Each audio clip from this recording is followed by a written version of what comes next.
O culto no lar, o culto no lar é uma oportunidade. O culto no lar é uma oportunidade que nós damos para nossa casa, para nosso lar, para nossa família, para termos um momento na semana e a gente para conversar um pouco sobre o espírito. A gente faz tanta coisa para o corpo, para a vida, para o sucesso, para a profissão, para o estudo, para tantas coisas, né, que a gente se programa e acaba fazendo e se dedicando. E às vezes a gente esquece que nós somos um espírito encarnado, né, vivendo essa vida material. Nós, na verdade, não somos um espírito, um corpo material vivendo uma vida aqui. Nós somos um espírito, né, vivendo, dando essa oportunidade, que nós, tendo essa oportunidade de passar esse período na Terra, que a gente nem sabe quanto é, e trocarmos experiências e nos confrontarmos com as nossas próprias dificuldades humanas, as nossas próprias dificuldades emocionais, materiais e espirituais, e aproveitar a energia que a vida encarnada nos dá para poder superar, sublimar, consertar, seja lá o que for, em que nível de conscientização nós estivermos, para entendermos o que deve ser feito para nós sermos pessoas melhores. Então, o culto no lar é uma prática que vem do kardecismo, pelo menos pelo que eu conheço. Se eu estiver errada, vocês me dizem aí, tá? Me eduquem, eu quero aprender sempre, estou sempre pronta para aprender um pouco mais. Então, o culto no lar é esse momento.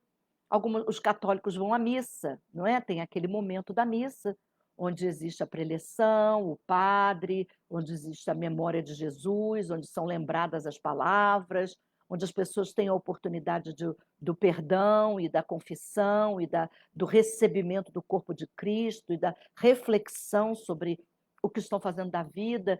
Então, a missa é uma celebração semanal, pelo menos uma vez por semana, em que os católicos fazem para celebrar o corpo de Cristo, a sua vida e fazer dentro do arrependimento, da promessa de fazer melhor no próximo dia, na próxima semana, é a posição que a Igreja, né, católica traz.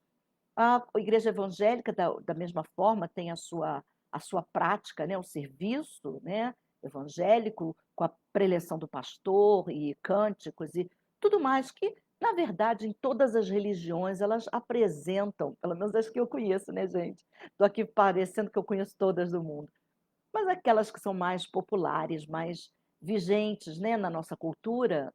Eu sou brasileira, morando aqui nos Estados Unidos, então ela tem também, né, a cantiga, algumas têm a dança, algumas têm a preleção do pastor, do padre, do pai de santo, do mentor ou do regente daquele grupo, né, o líder espiritual.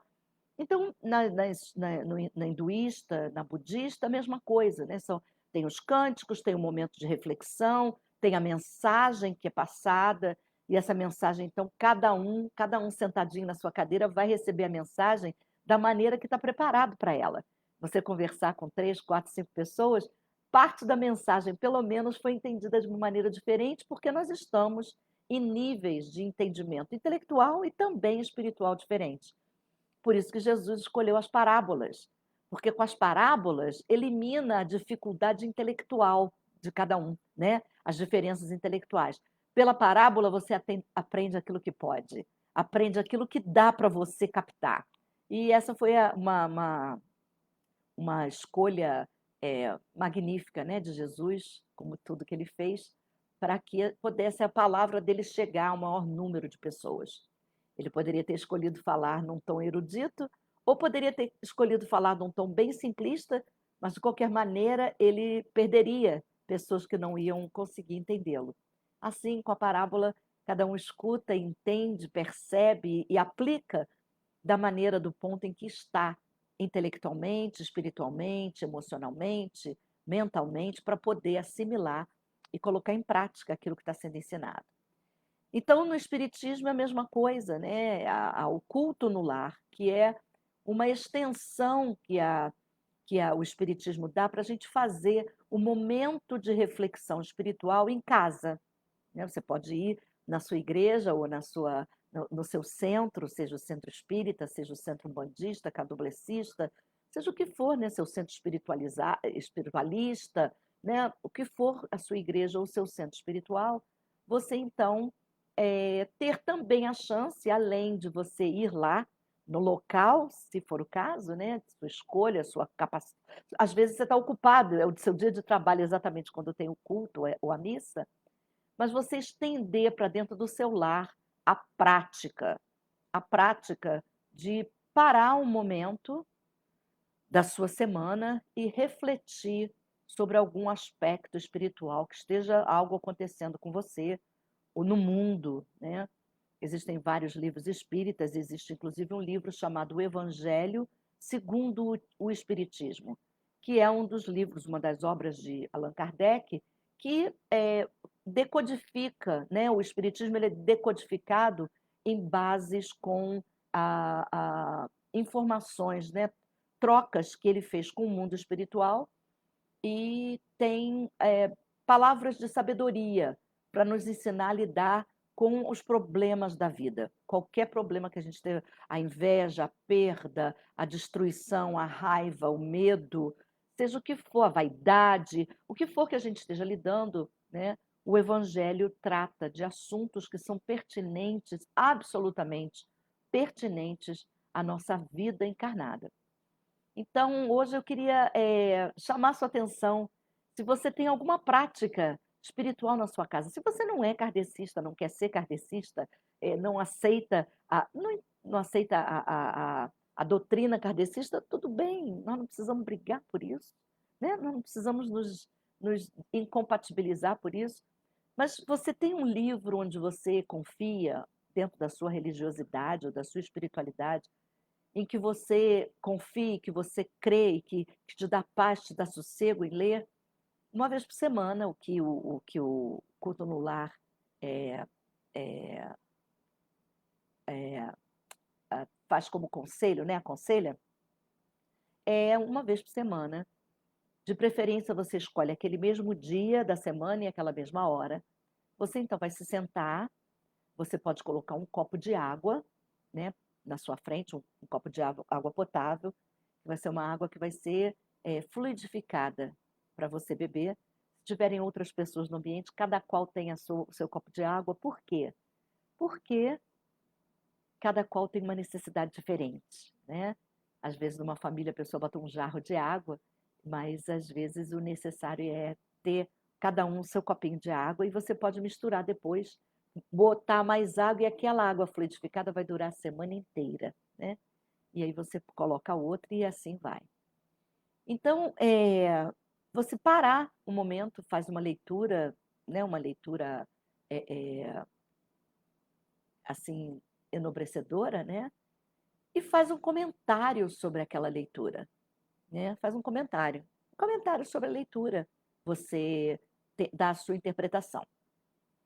Eles recomendam que a gente faça em voz alta, porque os espíritas, né, e todas as religiões que são espiritualistas creem que existe vida após a morte, né, vida após a morte, mas não aquela vida eterna que fica separada de tudo e de todos. É uma vida eterna, sim, porque o nosso próprio espírito ele é eterno. E nós, então, nos preparamos, temos aulas e quando fazendo a passagem, nós vamos para um lugar, né, determinado, onde nós temos aulas e nós nos recuperamos, seja lá qual for o trauma da nossa passagem, né, dependendo do que a gente morreu, tem um período de adaptação, de tratamento espiritual, e depois, então, a gente começa a se educar e fazer uma análise de tudo aquilo que passou nessa experiência de vida na Terra. Então, a gente faz uma análise feita com os mentores para ver naquilo que nós precisamos ainda nos aprimorar, né? O que nós tivemos em contato que nós não conseguimos burilar o nosso espírito, né? Dar aquele lustre, né? No espírito. Então, a gente precisa aprender mais sobre aquelas matérias. É como se a escola, a Terra fosse uma escola, né? Uma universidade, uma escola. E nós viemos para cá, nós nos inscrevemos, somos admitidos e passamos por aqui um número X de anos.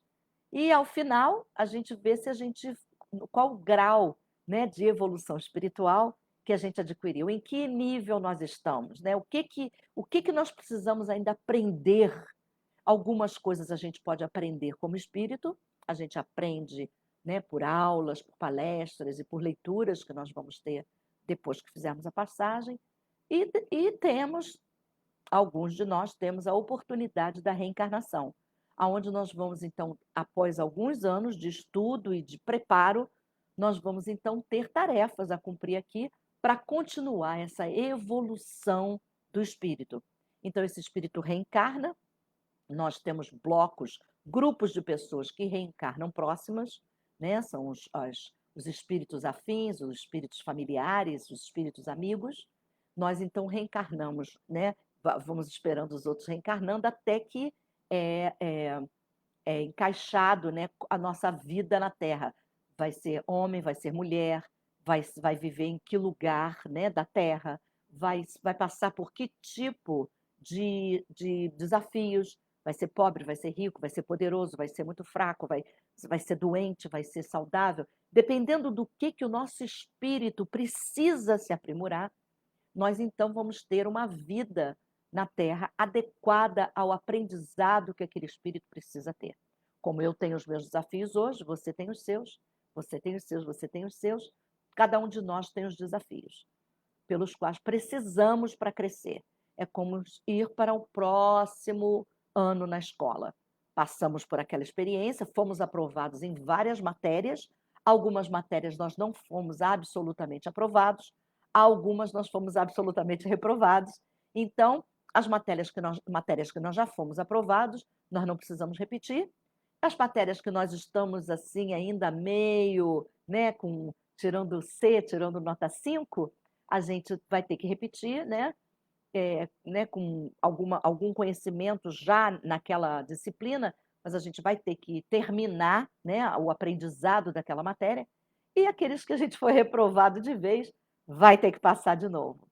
E quando eu estou usando essa metáfora, né, da escola, isso são emoções que nós aprendemos a lidar, aprendemos o perdão, aprendemos o amor, aprendemos a ter confiança no outro, aprendemos a ter compromisso com a nossa palavra.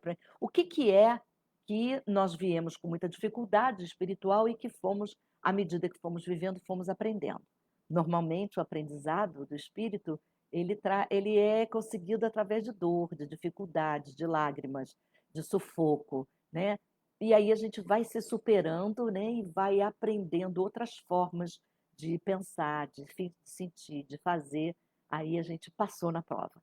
Então, isso significa que aquelas pessoas que nos atazanavam, que aquelas situações que tiravam do sério, aquele tipo de trabalho, se a gente passar e aprender tudo o que precisa aprender, a gente não vai ser mais exposto àquele tipo de situação. A não ser que a gente, num determinado momento, se voluntarie para voltar naqueles ambientes em que nós sofremos tanto, voltar com aquelas pessoas, para que a gente, ou pessoas diferentes, trazendo os mesmos desafios, para quê? Para que a gente possa ajudar. Já que a gente aprendeu como fazer, a gente então se voluntaria para ajudar aqueles que estão com tanta dificuldade. Então, a gente vê são essas pessoas missionárias, ou são aquelas pessoas na família que são as mais pacientes, mais carinhosas, não se ofendem com nada, não se aborrecem com nada, estão sempre em paz, estão sempre fazendo harmonia entre todos. Então, quando você vê no trabalho também, né, quando você vê uma pessoa que está totalmente fora do contexto daquele grupo, pode ser na sua igreja, pode ser no centro espiritual, ou na comunidade que você participa, o que você está fazendo aqui? Provavelmente aquela pessoa se voluntariou para se encarnar naquele ambiente para poder ser um exemplo de paz, não com ego, né? Mas ser um exemplo, uma inspiração, vamos dizer assim, uma inspiração de paz para os outros. Aquela pessoa vai inspirar os outros a serem como ela. Por quê? Porque ela já passou por tudo aquilo que as pessoas estão passando. Então, quando as pessoas vêm exasperadas, com raiva ou o que for, ela vai ter uma palavra. ela vai ter um carinho, ela vai ter um abraço, ajudando as pessoas a saírem do sufoco que ela um dia passou. Então, esses são os missionários, os voluntários, que podem estar em famílias ou em locais absolutamente peixinho fora d'água, mas que eles vão e se saem muito bem, porque eles vieram com essa função. Uma coisa importante de saber é que quando a gente reencarna, existe o que é chamado de véu do esquecimento. Você, no momento que você está se preparando para a reencarnação, você começa a esquecer, né? A fazer um esquecimento temporário, o véu do esquecimento, do que se passou nas outras vidas que você viveu. Por quê? Pode ser que uma das situações que você vai precisar viver nessa sua nova encarnação seja perdoar alguém que te fez muito mal, ou fez muito mal para sua família, ou para sua cidade, ou para o seu estado, ou para o seu país. Então você vai encarnar bem perto daquela pessoa. E claro que são espíritos que vão ter muita dificuldade de lidar com um com o outro. Então, o que acontece é que se você tiver na memória, né, se você tiver a lembrança de tudo aquilo que você passou e todo o mal que aquela pessoa causou aos seus, você não vai se dar a oportunidade nem de conhecer a pessoa. Você já vai lembrar de tudo que aquela pessoa fez e vai ser impossível você vir a bons termos com aquela pessoa. Por isso que o véu do esquecimento acontece. Às vezes nós vemos mães e filhos, e pais e filhos, e esposos, esposas e familiares que se pegam, né, o tempo inteiro. Tem criança que o bebezinho, o irmãozinho, a irmãzinha já nasce e aquela criança ensupapa o irmãozinho, né? Eu tenho uma cliente que a vizinha dela, o filhinho, empurrou o bebê bateu com a cabeça, rachou o crânio do bebê. Né? A mãe nunca podia imaginar, porque o menino sempre foi muito doce, mas o tamanho de ciúme que o menino estava, né, sem expressar muito. Ele foi num momento que ninguém estava prestando atenção, empurrou o neném caiu no chão, rachou o crânio, o neném agora usa capacete para poder é, a- fazer a cura, né, da fratura, e agora eles têm que botar 1000 olhos no garoto, porque a bebezinha, coitadinha, adora ele, quer abraçar, quer ficar perto dele, e ele tem horror da menina, horror da menina. Então, assim, se você tiver curiosidade de ler romances espíritas, você vai ver muitas histórias verídicas, muitas histórias em que nasce o pai tem um ódio enorme da criança, adora os outros filhos e odeia aquela criança.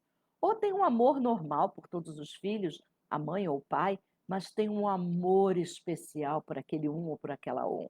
E aí, quando há uma análise espiritual, né, da relação, você acaba por ver as relações de paz, de harmonia e de coesão e de entendimento que eles trazem de vidas passadas.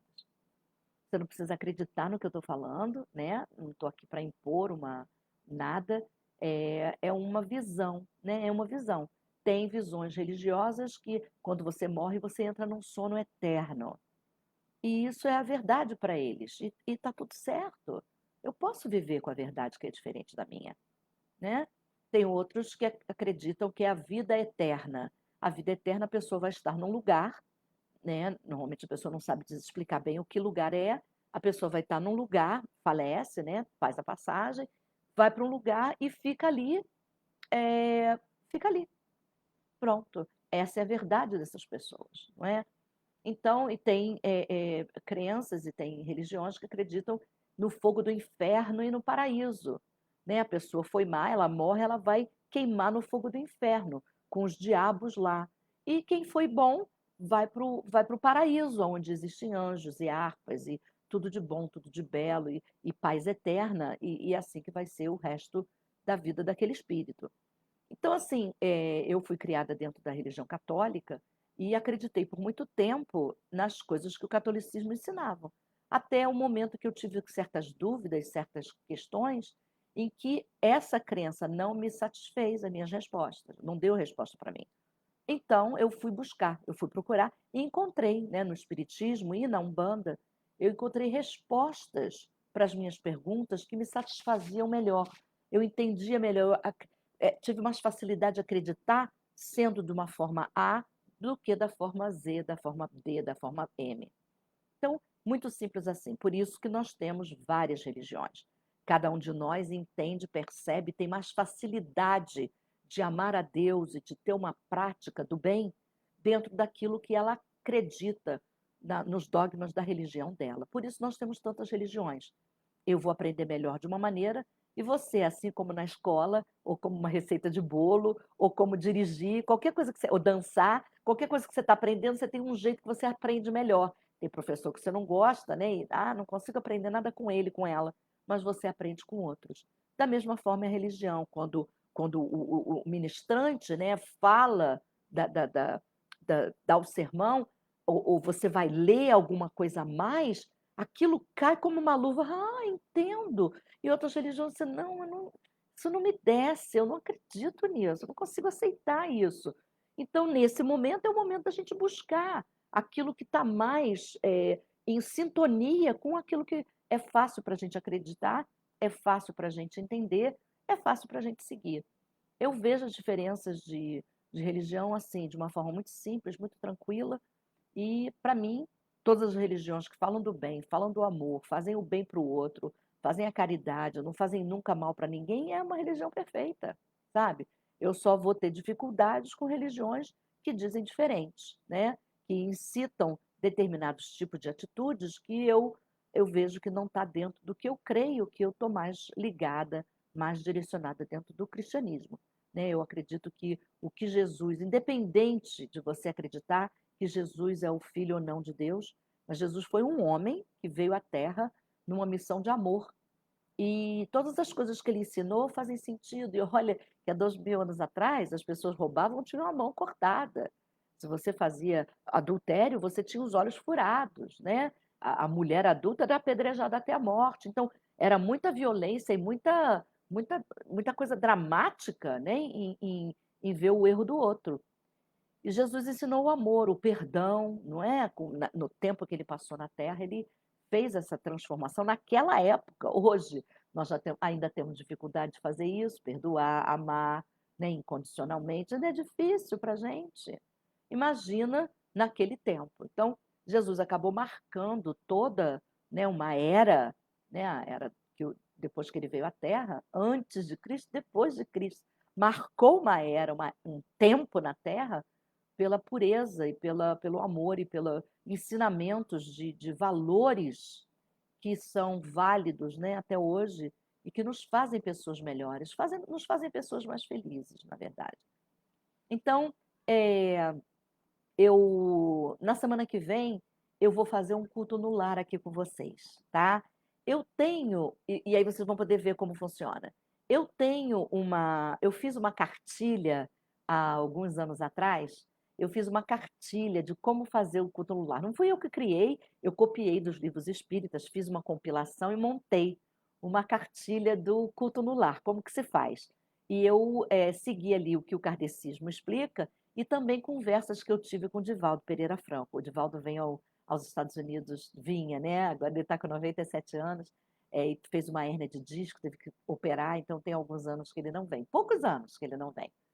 Mas eu conversei, a gente aqui, no Brasil são 3.000 pessoas assistindo o Divaldo, aqui somos 20, às vezes 50.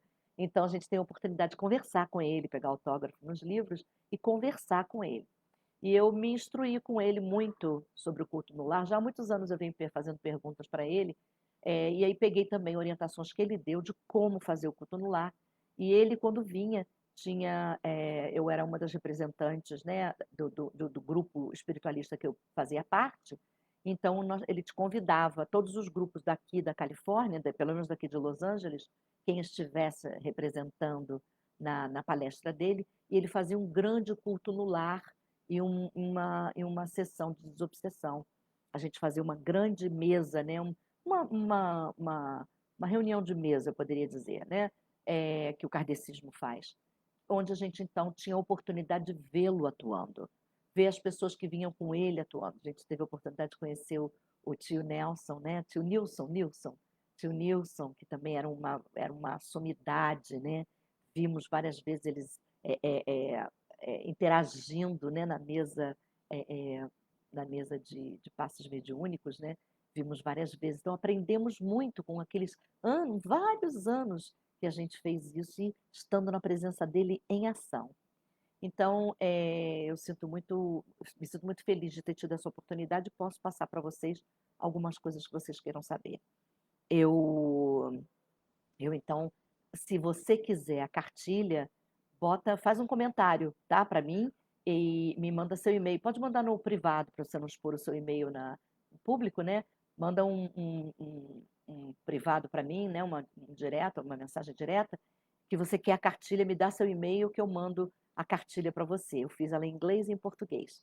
Se você mora aqui nos Estados Unidos ou mora em algum outro lugar no mundo e que queira dar para algumas pessoas em inglês, você pode mandar, pede para a pessoa mandar uma, um DM para mim, né? Uma mensagem direta que eu mando para eles, tá?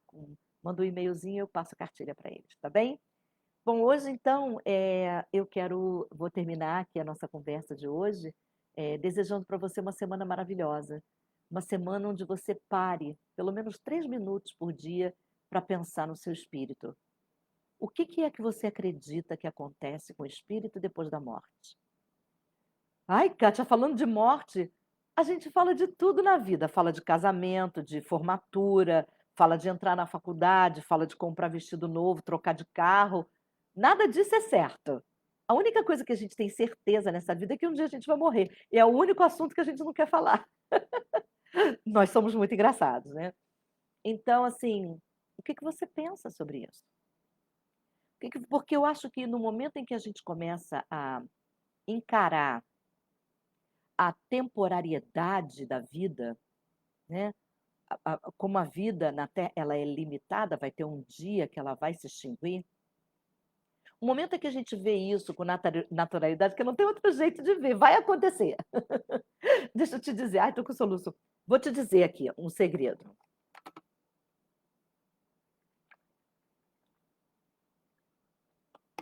Desculpa, me deu um soluço do nada.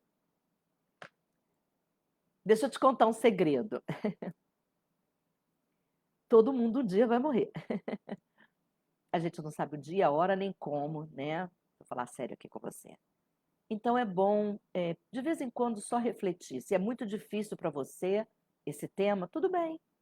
Mas de vez em quando, mesmo se você vê no noticiário alguém morreu, pensa um pouquinho. O que será que acontece quando aquela pessoa morre? Se você não quiser pensar no seu, né, na sua passagem. Se alguém da sua família, ou mesmo um animalzinho, o que será que acontece?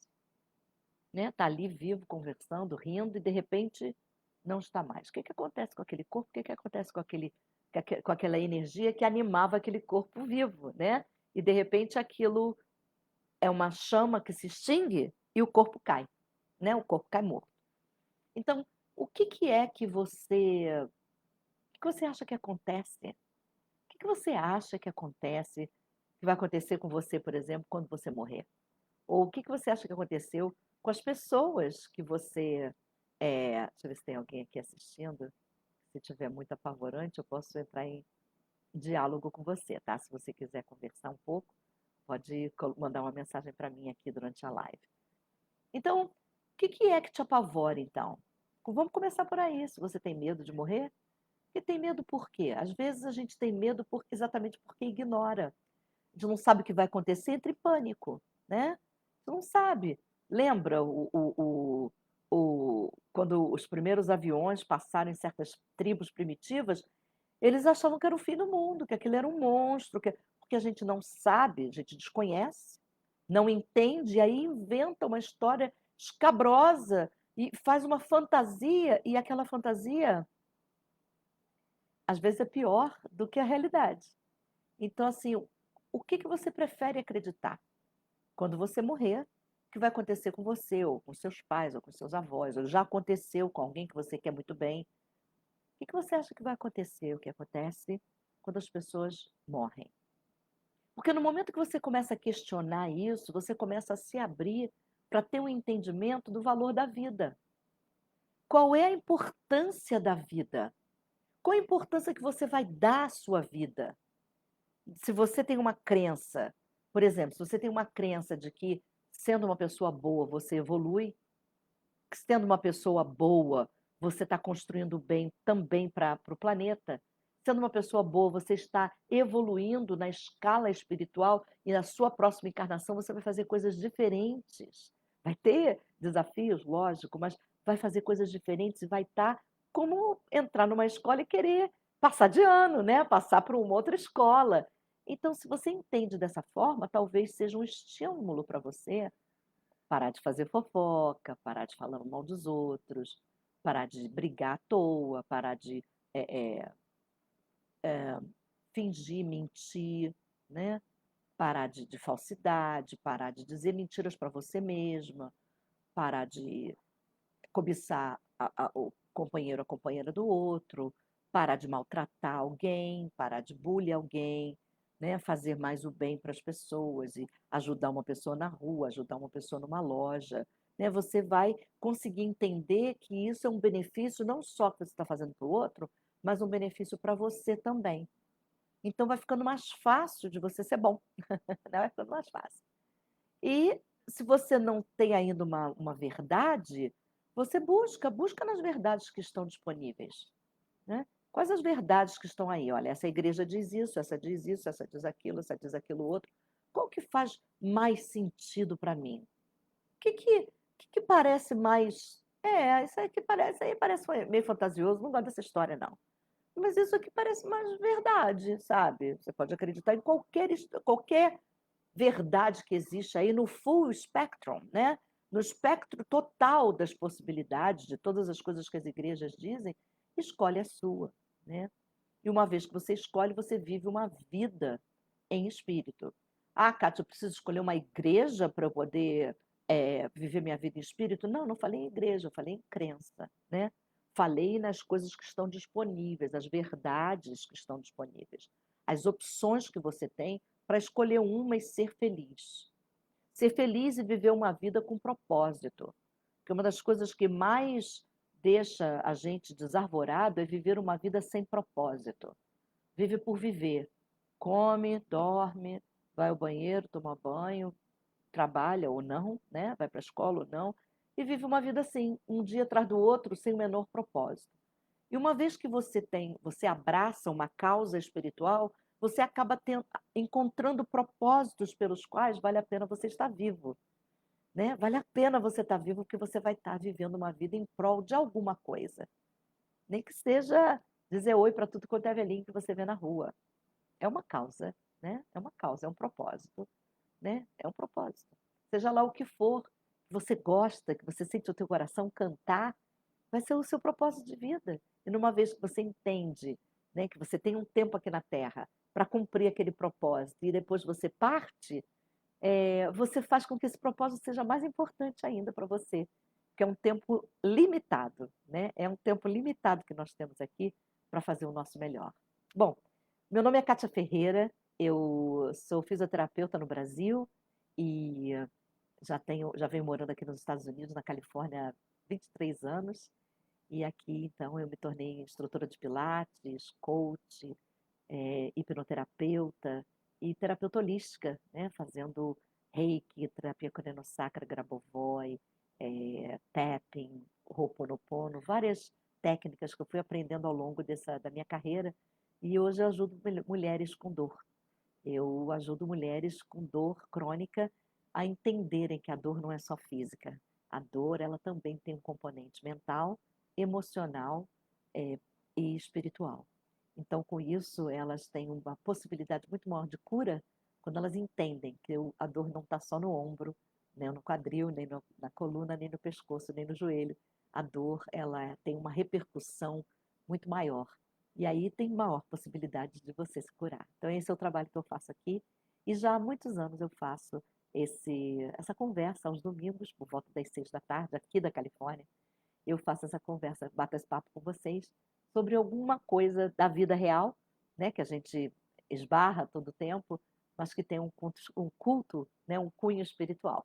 E hoje, então, a gente estava falando sobre o culto no lar, e na semana que vem, então, nós vamos fazer um culto no lar. Eu vou fazer aqui com vocês, vou começar a live como um culto no lar, e como eu disse, para você que está chegando agora, eu tenho uma cartilha de ensinar como fazer o culto no lar em português e inglês, e coloco à disposição gratuitamente para você. Manda seu e-mail no privado, que eu mando a cartilha para você, tá bom? Deixo você, olha, com um beijo bem carinhoso, um abraço apertado e aquele meu desejo incondicional de que você seja muito feliz, que esteja sempre em paz. Muita paz para você. Quando o mundo te convidar para ficar fora da sua paz, respira fundo e volta para o seu estado de paz de novo, tá? Desejo uma semana muito boa e fique refletindo o que que é a espiritualidade para você, o que que é uma vida em espírito para você, o que que você está fazendo aqui nessa terra linda. Tchau, tchau.